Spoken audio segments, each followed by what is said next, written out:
Your Boyfriend Diary, Episode 71. Monday lunch hour. You and Maggie enter the corner shop during your lunch break to get Maggie a new vape flavour.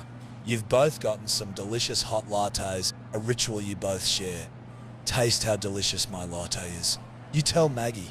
Maggie takes a sip as she discreetly pulls out extremely hot pepper. Her green eyes scan you as you look at magazines. She quickly pours some hot spice into your hot latte. This was perfect and will make you hot and sweaty by the time you return to the office. You'll be unable to do much work, which will totally upset Liam, Maggie thinks to herself.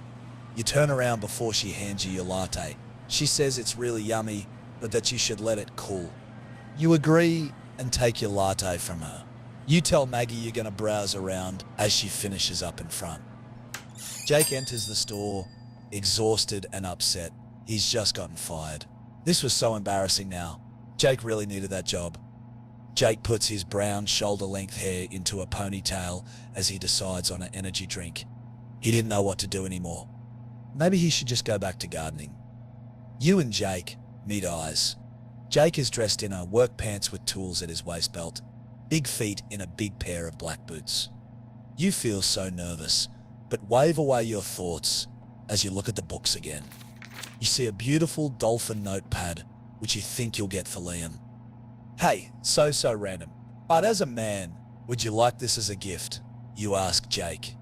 You feel a shiver down your spine as Jake moves beside you, inspecting the book. Jake smells so soft and comforting. He says it's cute. You tell him most guys don't like cute. Jake says they do if it's from the right person. You feel convinced. You thank him and turn to leave, but he stops you. Jake asks if you're really planning on paying for that notepad. You stare at him blankly and say yes. Jake's eyes briefly scan behind you before he swipes the razor and small shaving foam beside the books. You watch Jake place the stolen items in his jockstrap. You say he's going to get caught. Jake disagrees, making you giggle softly as you take a long sip of your latte. Jake asks where you're from, his eyes now fully fixed on yours, but something is terribly wrong with your latte. Why was this latte so strong? You start to cough and choke. Your fingers grab onto Jake's arm as you try to stop yourself from falling. Your bag falls onto the floor, along with your latte. Your mouth is absolutely burning. Jake catches you just as you're about to fall. He asks what's wrong, his hand gently patting your face as you gasp for some water. Jake bites open his energy drink for you, as Maggie skips to you two.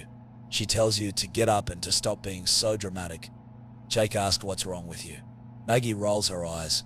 She remarks that you're just having a caffeine rush before leaving to get water. The compounds in the chili spice make your heart and blood pressure drop drastically. It suddenly knocks you out completely, catching Jake by surprise.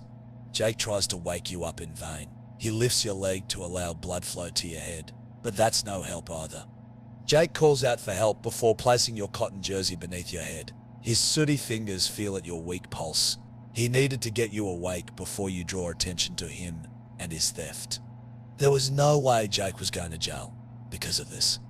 Jake performs CPR compression on your chest before tilting your head back to open your airway. Jake then shuts your nostrils before pressing his lips against yours. He blows air into your mouth, his soft lips already burning from the spice on your lips. It's no use. Jake tries again, his mouth blowing air into your lungs as he continues his CPR. You suddenly come to, gasping and coughing. You can barely sit up as you lean on Jake for support. Jake asks if you're okay. You rub your burning throat and admit you don't know what happened. Jake helps you up steadily. He says you really scared him. You and Jake stare at each other momentarily. You thank him, feeling a little embarrassed. Jake stammers before asking if he could get your number to check if you're okay later. You stare up at him, feeling a little nervous now. You tell Jake he looks like trouble and that you can't give him your number. Jake says he literally saved your life with some dumb first aid training he remembered. He jokes that you're the one who's trouble, especially after getting roofied from a latte. Maggie walks towards you with some water. She admits she put some spice in your coffee as a prank. You tell Maggie she's such an idiot. Maggie tells you to chill and that it's really not that deep. You sigh and tell Jake you better go now. Jake asks for your name.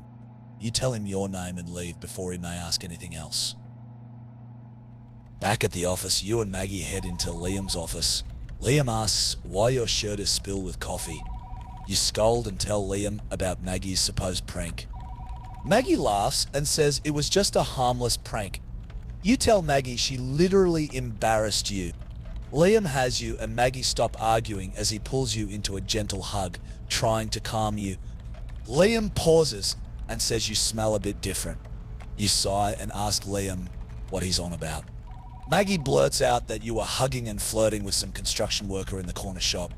You ask Maggie what's gotten into her and that you don't appreciate this level of teasing right now. Maggie asks why you're being so boring. You say you don't have the energy for this. You tell Liam you'll see him later before leaving to clean yourself up. Maggie watches you leave before turning to Liam. Maggie suddenly goes off and says you were grinding on the boy at the shops. Liam tells Maggie to just get back to work and that she's being annoying. Maggie's heart drops. Wow, so it's like that now, Maggie thinks. Maggie storms back to her desk. She was going to show Liam just how annoying she could be. She was not done with you yet. She pulls out her secret cell phone and logs back onto the dating site. She's made a secret account for you on Raya. And gosh, you had quite a few matches already. She replies to the latest match. Hi there, sorry for the late reply. Can you meet me at this spot tomorrow for our first date? Maggie types to the man. The man replies immediately. Maggie smiles to herself, feeling pleased.